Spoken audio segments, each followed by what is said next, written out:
안녕하세요. 저는 최근 인간관계에 대한 두려움을 극복하고 새로운 삶을 살게 된 사람입니다.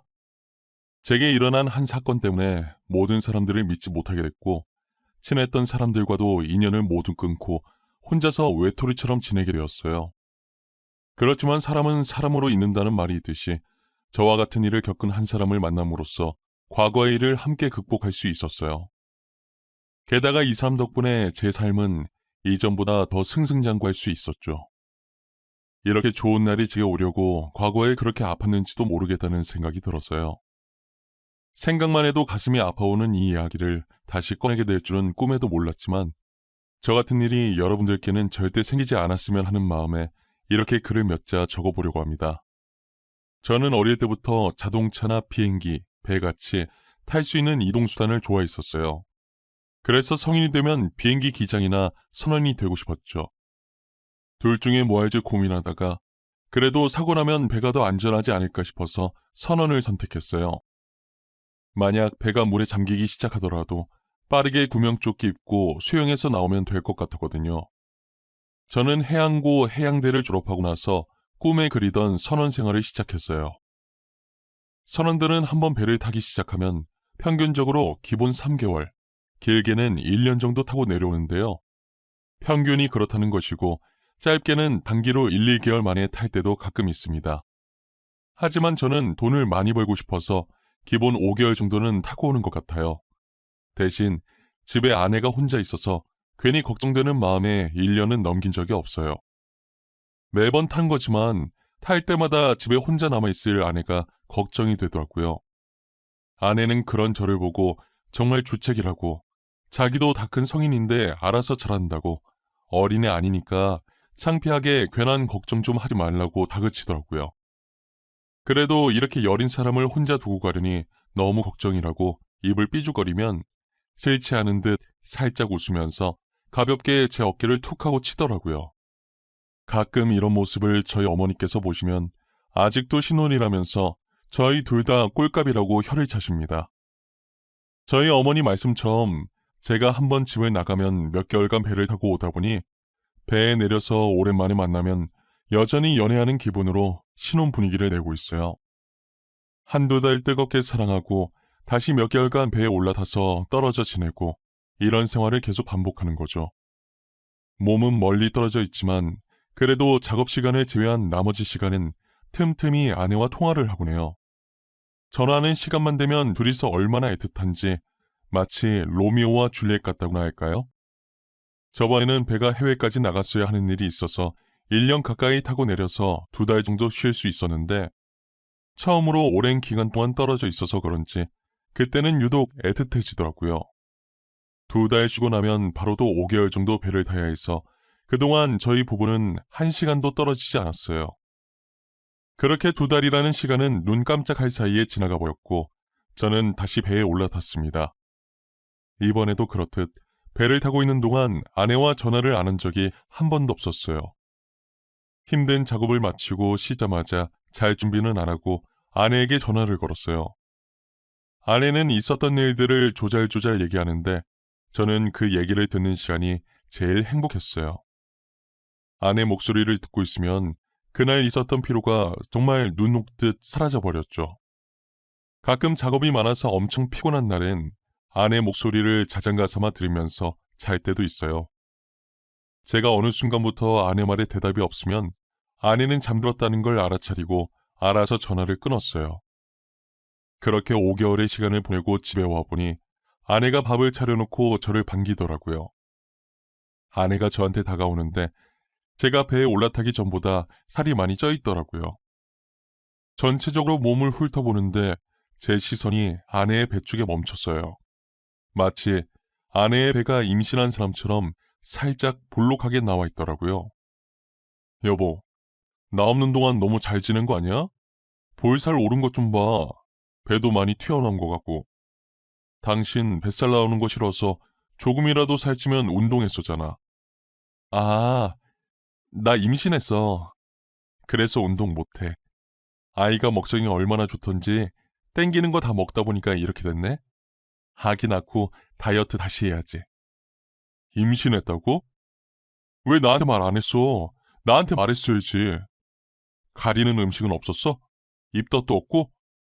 혼자서 얼마나 힘들었어. 우리 애 벌써부터 효자야. 입덧 없었어. 그러니까 이렇게 살이 쪘지. 당신 가고 며칠 뒤에 병원 가서 임신 진단 받았는데 괜히 걱정돼서 일 제대로 못할까봐 말 못했어. 그래도 말했어야지, 미련한 사람아. 착해 빠져가지고 맨날 내 걱정만 하고. 나 당신 애기 낳을 때까지는 배 안 탈 거야. 내가 집안일 다 할 테니까 그동안 하고 싶은 거 하면서 지내. 진짜? 그럼 나 주말에 친구랑 놀다 와도 돼? 간만에 친구 만나서 스트레스 좀 풀고 싶어. 친구도 그동안 애들 키운다고 못 만났었거든. 그래, 놀다 와. 오랜만에 만나는 거라 할 말도 많을 텐데 늦게 와도 돼.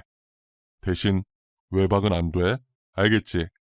혼자 집에 있으면 심심하단 말이야. 그렇게 저는 주말에 아내가 친구와 편하게 놀 수 있도록 해줬어요. 아내도 애기 잘못될까봐 집 밖에 안 나갔었는데 간만에 외출이라 신나는지 얼굴에 웃음꽃이 폈더라고요. 혼자 남아서 빈집을 둘러보다 결혼사진을 보는데 나간 지 30분밖에 안 된 아내가 너무 보고 싶더라고요.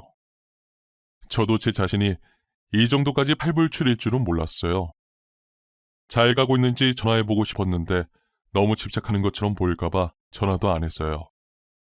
그러다 얼마 지나지 않아 정말 오랜만에 고등학생 때 친했던 친구한테 전화가 온 거예요. 저는 반가운 마음에 친구 이름이 뜬 화면을 보자마자 전화를 받았어요. 정세야, 이게 얼마만이야? 거의 1년 만에 전화하는 거 아니냐? 잘 지내지? 요즘은 뭐하고 지내? 아직 그 회사 잘 다니고 있고? 나야 뭐 늘 똑같지. 나 이제 그 회사 안 다녀. 다른 회사로 이직했어. 근데 너 지금 배 안 타나 봐? 아, 배 탔다가 며칠 전에 내렸어. 요새 자꾸 장기간 배 타느라 너 보지도 못했네. 우리 집에 한번 놀러와. 너 원래 나 배 안 탈 때 자주 왔었잖아. 편할 때 불러주면 갈게. 그런데 너 여전히 와이프랑 사이 좋나 보다. 배 내리자마자 영화관 데이트 오고. 아주 부러워. 진짜 보기 좋다, 야. 뭔 소리야? 영화관 데이트는 무슨. 나 지금 집인데? 혼자 소파에 앉아서 멍 때리고 있다. 밖에서 나 닮은 사람이라도 봤냐? 집이라고? 나 지금 영화관이거든. 아까 팝콘 사다가 지수 씨 봤는데? 너도 같이 온 줄 알았어. 너 있었으면 인사하려고 했는데 혼자 계시길래 괜히 아는 척하면 부담스러우실까봐 인사도 못했어. 아, 지수 영화관에 있어? 안 그래도 오늘 친구 만난다고 나갔었거든. 아마 그 친구랑 보러 갔을 거야. 난 또 뭐라고. 아내가 평소에 영화 보는 걸 엄청 좋아해서 저희 연애할 때도 영화관에 엄청 갔었거든요. 이번에도 늘 그렇듯 친구랑 영화 보려고 영화관에 간 것 같았어요. 또 팝콘이랑 오징어 같은 주전부리 엄청 사서 양쪽 팔에 끼고 다닐 아내가 생각났어요. 제가 이 정도면 먹으러 영화관에 오는 거 아니냐고 아내를 놀렸던 것도 생각이 나더라고요. 집에 오자마자 제 옆에서 오늘 영화 본 거 쪼잘쪼잘 거릴 아내 생각하니까 괜히 웃음이 났어요. 아내 오면 같이 먹을 야식 생각하고 있는데 전화 끊은 지 2시간 만에 다시 친구한테 전화가 왔어요. 야, 너 내가 무슨 말을 하든 충격받지 마. 정신 단단히 잡고 들어. 알겠지? 이거 진짜 마음의 준비하고 들어야 할 얘기야. 무슨 얘기길래 이렇게까지 겁을 주고 난리야. 그냥 빨리 말해. 나 웬만한 얘기에 충격 잘 안 받아. 괜찮아. 이거 진짜 심각한 거야. 나 아까 영화관에서 지수 씨 봤다고 했었잖아. 기억하지? 우연찮게 같은 영화를 봤는데 지수 씨 내 앞자리였거든? 근데 옆에 다른 남자랑 같이 있었어. 뭐? 확실해? 진짜 확실히 다른 남자랑 있었던 거야? 너 다른 여자를 우리 지수라고 착각한 거 아니지? 야, 우리 세 명이서 얼마나 많이 놀았었는데 내가 지수 씨 얼굴을 모르냐? 확실히 지수 씨 맞아. 내가 나갈 때도 계속 지켜봤거든. 100%야. 저는 처음에 친구의 말을 듣고도 믿지 않으려고 했었어요. 만약 친구 말처럼 아내가 맞다고 해도 아내에게 오빠가 한 명 있는데 그 오빠랑 봤을 거라고 생각했어요. 드라마처럼 불륜이 아니라 친구 만나기 전에 잠시 친오빠랑 영화 본 거라고 머릿속으로 계속 되뇌었어요. 하지만 찝찝한 기분을 도저히 그냥 무시할 수가 없겠더라고요. 저는 생각을 거치기도 전에 발이 저절로 안방으로 걸어가고 있었어요. 안방에 불을 켜고 하나씩 살펴보는데 아내의 화장대 서랍에서 쎄한 느낌이 들더라고요. 저는 평소에 아내의 화장대를 절대 건들지 않아요. 제 물건도 없을 뿐더러 아내가 자신의 물건을 만지는 걸 극도로 싫어했었거든요. 이제껏 한 번도 열어보고 싶다는 생각을 하지 않았었는데 그날은 너무 열어보고 싶은 거예요. 고민할 것도 없이 아내의 화장대 서랍을 하나씩 열어봤어요. 서랍이 총 3칸인데 제일 윗칸은 주얼리들, 그 밑칸은 포장지도 뜯지 않은 새 화장품들이 있더라고요. 그리고 마지막 칸을 떨리는 손으로 천천히 열기 시작했어요. 마지막 칸을 열자마자 보이는 물건에 저는 너무 놀라서 양손으로 입을 막고 주저앉았어요. 그 칸에는 제가 집에서 한 번도 본 적 없던 남자의 속옷들과 용품들이 들어있더라고요. 새 상품이었다면 제가 사용한 것들을 미리 사놨다고 생각할 수 있었지만 새 상품도 아니고 누가 봐도 사용한 흔적이 있는 속옷들과 남자 용품들이었어요. 순간 저는 머릿속에서 정말 5만 가지 생각들이 다 지나가더라고요. 아내에게 물어봤자 발뺌할 것이 안 봐도 뻔하기 때문에 저는 직접 증거를 잡기로 마음먹었어요. 저는 당장 집에서 나와 조그만 소형 카메라를 2개씩 사서 다시 들어왔어요. 오자마자 거실 TV 옆에 있는 화분에 하나 숨겨놓고 안방 침대와 마주보고 있는 행거 속에 잘 안 보이게 하나 숨겨놨어요. 모든 준비를 마치고 며칠 뒤 저는 친구 집에서 놀다가 자고 올 거라고 거짓말을 쳤어요. 아내는 아쉬운 내색도 없이 흔쾌히 그러라고 하더라고요. 저는 집을 나와서 영화관에서 아내를 봤다던 그 친구한테 전화를 했어요. 만나서 술 한잔 하자고 하려고 했는데 약속 있다고 미안하다고 하는 거예요. 아쉽지만 다른 사람이랑 놀아야겠다고 답하고 별다른 말은 하지 않았어요. 전화를 끊고 다른 친구한테 연락하려다가 괜히 돈만 왕창 쓸 것 같아서 오랜만에 부모님이 계신 본가에 방문했어요. 너가 여긴 왜 왔어? 며느라기는. 둘이 꼭 붙어 다니더니 어쩐 일로 혼자 왔어? 싸운 거야? 그래서 여기로 피신 온 거야? 그런 거 아니야. 간만에 엄마 밥도 먹고 싶고 그냥 집사람 편히 쉬게 하려고 혼자 왔어. 나 엄마가 해주는 밥 먹는 거 진짜 오랜만이잖아. 그리고 오늘 여기 온 거 집사람한텐 비밀이다. 비밀로 한 거 보니 싸운 거 맞구만 뭘 그려. 너네가 언제까지나 신혼일 순 없지. 가끔 싸우기도 하면서 사는 게 부부지. 그러면 오래간만에 실력 발휘 좀 해볼까? 싸운 거 아니라니까 그러네. 나 진짜 싸운 거 아니야, 엄마. 오랜만에 엄마가 해준 밥 먹고 싶어서 온 거라니까. 제가 아무리 아니라고 해도 어머니는 안 믿는다는 듯 실눈을 뜨고 저를 쳐다보시더라고요. 아내가 지금 바람피는 것 같다고 사실대로 말하면 어머니가 기절하실 것 같아서 차마 말은 못하고 그냥 싸워서 본가로 도망온 걸로 합의 봤어요. 그렇게 어머니가 차려주신 밥을 먹으며 잠시나마 아내 일을 잊고 있었어요. 결혼하기 전에 제가 쓰던 방에 들어가니 책장에 앨범이 하나 끼워져 있더라고요. 연애하던 시절에 아내와 찍었던 사진을 인화해서 보관했던 앨범이었어요. 한 장씩 넘겨보는데 그간 아내와의 추억들이 새록새록 기억나더라고요. 밝게 웃고 있는 아내 사진을 한 장 꺼내서 손으로 매만지며 제발 아니었으면 좋겠다고 중얼거렸어요. 제가 하고 있던 상상이 빗나가길 막장 드라마 같은 일은 제게 일어나질 않길 바라면서 잠들었던 것 같아요. 간만에 푹 자고 일어나서 시간 본다고 휴대폰을 켜니 아내에게 문자가 하나 와 있더라고요. 친구 남편 출장 갔다고 해서 지금 친구 집에 놀러 갈 건데 아마 자고 올 수도 있다고요. 저는 현재 아내가 없다는 걸 확인하고 녹화 영상을 보고 집으로 향했어요. 거실과 안방에 있던 카메라를 수거해 메모리칩을 빼서 제 노트북에 연결시켰어요. 제가 카메라를 설치하고 얼굴이 잘 나오는지 확인을 했어야 했는데 도둑질도 해본 사람이 하는 거라고 설치만 해놓고 잘 나오는지 확인을 안 한 거예요. 그래서 풀과 옷이 화면을 가득 채우고 가끔 사이사이 얼굴이 보이긴 하는데 자세히 봐야 보일 것 같아서 일단은 소리 먼저 확인을 했어요. 다행히 소리는 아주 또렷또렷하게 잘 녹음됐더라고요. 역시나 저 없는 동안 내연남을 저희 집으로 불렀고 거실 소파에 앉아 둘이서 꽁냥꽁냥 거리는 거예요. 안방 영상을 확인하니 애정행각하는 장면이 적나라하게 다 담겨 있었어요. 화가 나서 온몸이 식어가고 손은 부들부들 떨리기 시작하는 거예요. 그런데 남자 목소리가 어디서 들어본 적 있는 듯 굉장히 낯이 익었어요. 누구일까 곰곰이 생각하고 있던 와중에 아내가 내연남 이름을 부르더라고요. 정세 씨 와이프 내일부터 집에 없다고 그랬나? 그럼 내일은 내가 정세 씨 집으로 갈까? 우리 남편 언제 집에 올지 모르니까 아침 일찍 정세 씨 집으로 넘어가자. 그럴까?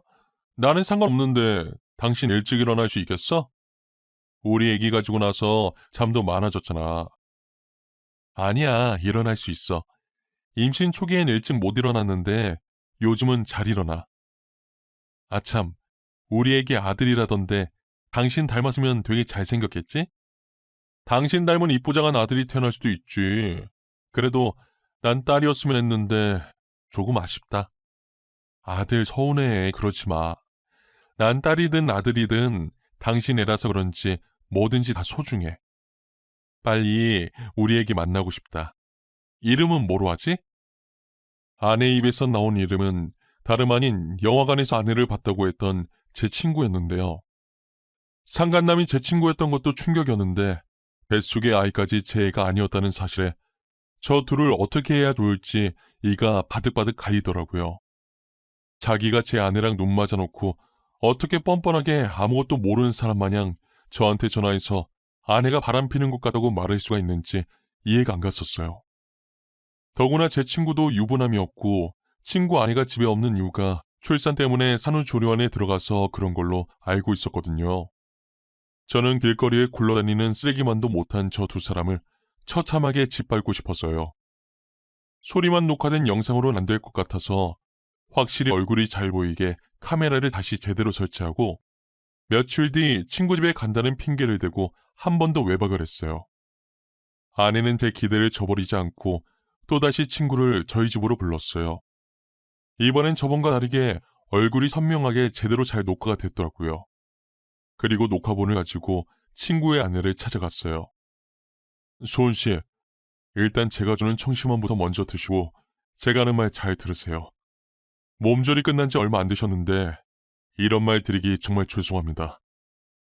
혹시 저희 남편 얘기예요? 얼마나 심각한 얘기길래 청심환까지 먹이고 어디서부터 어떻게 말해야 할지 모르겠는데 사실 정재랑 제 집사람이 바람을 피고 있는 것 같아요. 역시 그랬군요. 저도 상대가 누군지는 몰라도 남편이 바람피고 있다는 거 어느 정도 예상은 하고 있었어요. 그래서 그런지 별로 놀랍지도 않네요. 친구의 아내에게 조심스럽게 말을 꺼냈는데 이미 아내분은 친구의 외도를 눈치채고 있었더라고요. 하지만 아빠나 엄마 없는 아이 만들고 싶지 않아서 아무것도 하지 않은 채 혼자서 참고 있었대요. 저는 아내분이 잘못한 건 전혀 없으니 더 이상 죄인처럼 혼자 참고 살지 않았으면 하는 마음에 제가 가지고 왔던 녹화본들을 틀어주었어요.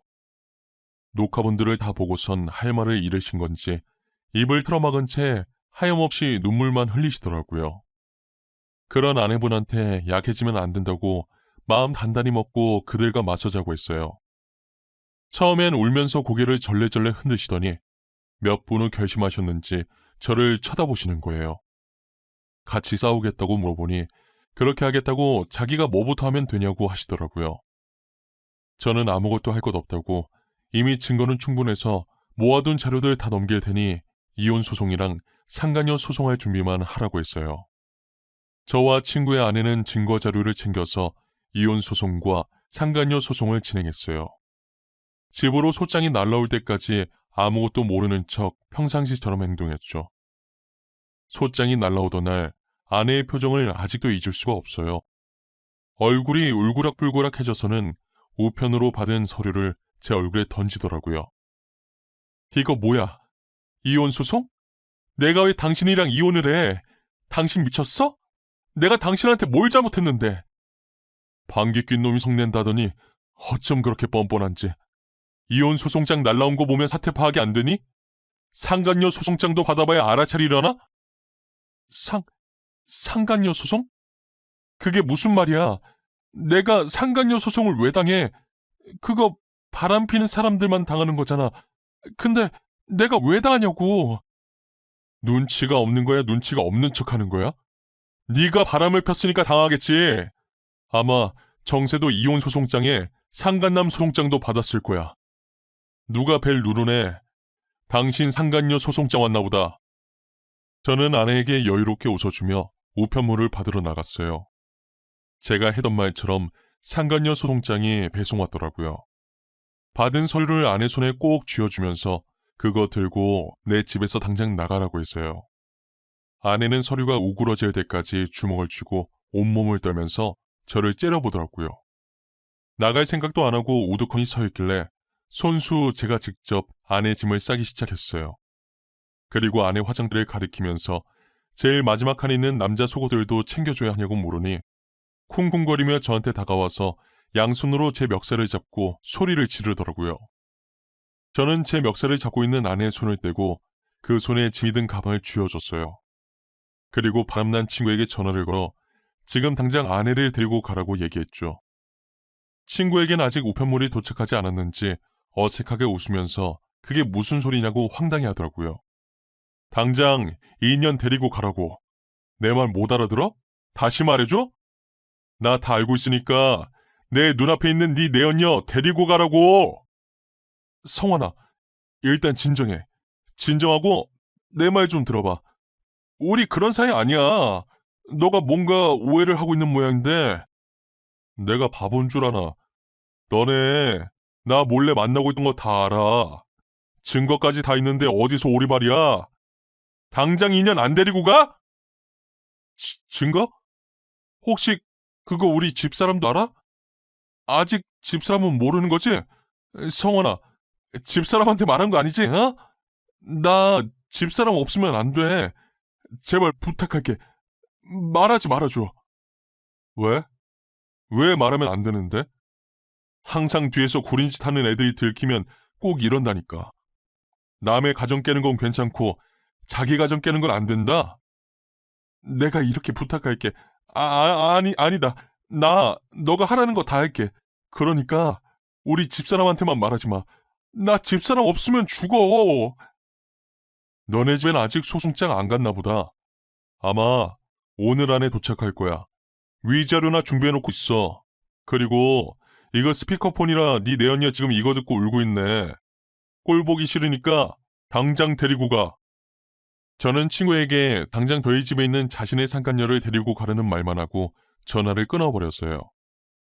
모든 대화를 듣고 있던 아내는 자신의 아내 없으면 안 된다는 친구의 말을 듣고 본처를 선택한 친구에 대한 배신감과 자신이 버려졌다는 처량함에 눈물만 흘리고 있더라고요. 그러더니 갑자기 뱃속에 있는 애 핑계를 대면서 제게 매달리기 시작하는 거예요. 저의 바지가랑이를 붙잡고 뱃속에 있는 애가 제 애라고 하면서 아빠 없는 아이로 만들어야겠냐고 악에 받쳐서 소리를 지르더라고요. 제가 친구 애를 가진 사실까지는 모르는 줄 알고 그랬던 것 같아요. 저는 끝까지 뻔뻔하게 나오는 아내를 보니 치가 떨리더라고요. 안 나가려고 계속 버티고 있는 아내를 끌어내서 집 밖으로 내보냈어요. 제가 안쪽에서 잠금 장치를 걸어놔서 비밀번호를 눌러도 안 열리자 문이 부서질 정도로 두드리는데 문 두드리는 소리에 주민이 시끄럽다고 경찰에 신고를 했더라고요. 결국 아내는 경찰 손에 이끌려서 나갔는지 문 두드리는 소리가 멈추고 집안이 조용해졌어요. 저는 아내와 이혼하고 위자료 문제까지 해결한 후에 소식을 끊고 살았어요. 제 친구들도 이 사실을 알게 되고 친구와의 만남을 일체 가지지 않았다고 했어요. 저처럼 자신들의 아내도 친구에게 뺏길 수 있을 것 같다는 생각이 들었겠죠. 저와 친구의 전처는 따로 만나서 술 한잔을 기울이며 이런저런 이야기를 했어요. 친구가 그렇게까지 자신의 전처에게 매달리는 데에는 다 이유가 있었더라고요. 저번에 다른 회사로 이직했다는 게 알고 보니 자신의 전처가 차려준 회사였던 거예요. 친구 전처의 집안은 돈이 굉장히 넘치도록 많은 부자였는데요. 그렇다고 해서 기세등등하지 않고 굉장히 겸손하고 돈 많다고 돈부심을 부리지도 않았어요. 그래서 사람들한테 자주 속아서 배신도 많이 당했다고 들었거든요. 부잣집 딸인 전철을 놓치긴 싫은데 너무 착해서 같이 살기엔 재미가 없고, 그러다 자주 만나던 제 전 아내와 잘 맞아서 바람이 난 거죠. 저 같았으면 어차피 돈 많으니 남편 없이 잘 살 수 있다고 바로 이혼했을 텐데, 친구의 본처는 너무 착해서 그러지 못했던 거예요. 이혼을 결심하게 되니 고생 좀 해보라는 식으로 아이까지 보내게 됐다고 하더라고요.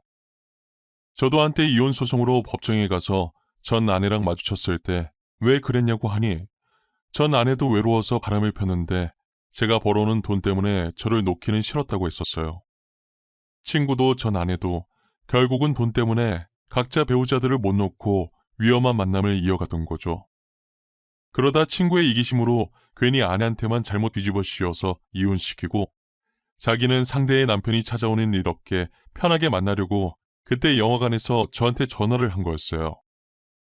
결국은 자기 꾀에 넘어가서 자신들이 된통 당하게 됐지만요. 저는 이제 그들이 어떻게 살든 궁금하지도 않고 전혀 신경 쓰이지가 않아요. 그건 친구의 전처도 마찬가지인 것 같고요. 처음엔 믿었던 친구한테 배신을 당하고 보니 세상에 믿을 사람이 전혀 없다는 걸 알았고, 그 뒤로 누군가를 만나는 게 점점 두려워져서 이혼 후에 친구 관계도 다 끊어냈었어요. 나오지 않으려고 혼자 집에 틀어박혀서 숨어있는 제게 손을 내밀어준 건 친구의 전처였어요. 자신에게 이혼할 수 있는 용기를 줘서 고맙다고, 이젠 자신이 제게 용기를 줘야 할 때인 것 같다면서요. 언제든 제가 숨을 것 같은 낌새가 보이면 어떻게 눈치채고 못 숨어버리게 막더라고요. 그렇게 저는 그 사람 덕분에 지금은 많이 좋아져서 다시 예전처럼 친구들을 만나고 있어요. 이혼 후 이제껏 그들의 소식을 듣지 못했는데 제 동창 중에 한 명이 어쩌다 소식을 듣게 됐나 봐요. 이혼하고 나서 뱃속의 아이 때문에 둘이서 결혼했었는데 아이는 스트레스 때문에 유산을 했다더라고요. 결국 전 아내는 자신의 아이도 잃고 졸지에 피 한 방울 안 섞인 제 친구의 아이를 키우고 있는 거죠. 그리고 둘 다 돈도 없어서 무너질 듯한 단칸방에서 겨우겨우 지낸다고 하더라고요. 지금까지 자신들이 지은 죄들을 그렇게 벌받고 있는 것 같아서요. 저희는 이제 그 말을 듣고도 무덤덤하게 넘어갈 수 있을 만큼 많이 무뎌졌더라고요. 그들이 힘들게 산다고 해도 딱히 불쌍하다는 생각도 들지 않았어요. 오히려 제 인생을 제대로 살아볼 수 있게 만들어줘서 고맙다는 생각이 들었어요. 그리고 그들 덕분에 정말 좋은 삶을 한 명 얻게 되었거든요. 여러분도 예상했을지 모르겠지만 그건 바로 친구의 전처인데요. 이제 몇 주만 지나면 제 아내가 될 사람이기도 하죠. 서로 아픔을 위로해 주다 보니 결국 이렇게까지 됐네요. 처음엔 저희도 서로에게 호감을 느끼면서 이건 아닌 것 같다는 생각을 했는데, 주변에서 친구와 전 아내처럼 나쁘게 만난 것도 아니고 뭐가 문제냐고 하더라고요. 오히려 잘된 일이라면서 잘 어울린다고 응원해 주는 거예요. 그래서 용기를 가지고 만남을 시작했는데 결혼이라는 아름다운 끝맺음을 짓게 됐네요. 그리고 저는 지금의 아내를 만난 뒤로 제가 하는 일마다 다 잘 풀리더라고요. 꼭 귀인이 제 곁에 와준 것만 같아서 지금 누구보다도 행복하고 좋아요. 저희가 이렇게 행복한 만큼 이제 그들도 정신 차리고 행복해졌으면 좋겠네요. 제 사연은 여기서 마치도록 할게요. 이야기를 들어주신 모든 분들, 올해는 꼭 하고 싶은 일 다 하시면서 사시길 바랄게요. 감사합니다.